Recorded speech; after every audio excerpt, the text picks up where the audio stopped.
Sa number 2, mass testing sa COVID-19, ginpatigayon sa Hall of Justice, kainasang aga.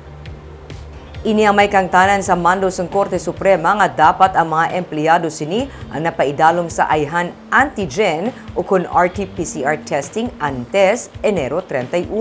Sino kay Bacolod RTC Executive Judge Raymond Joseph Javier, kaupo rin City Government sa Bacolod, ginsakdag ang mass testing sa tinutuyo nga mapasiguro ang isa ka COVID-free workplace sa tion nga magbukas balik ang Hall of Justice sa Pebrero 2. May hindi magdubo sa 200 sila ka empleyado suno kay Judge Javier kag may isa naman kagatos ang mga contractual.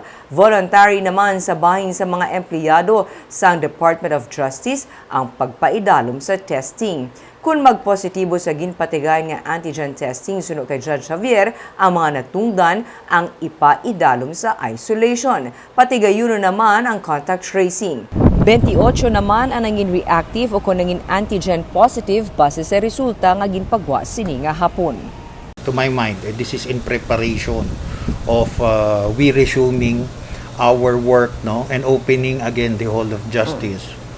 For hopefully, no, if the alert level will be de-escalated, hopefully on February 2. In the event that there is a person who tests positive in the antigen test, he will be processed, no, by the EOC and will undergo isolation, home isolation, for 7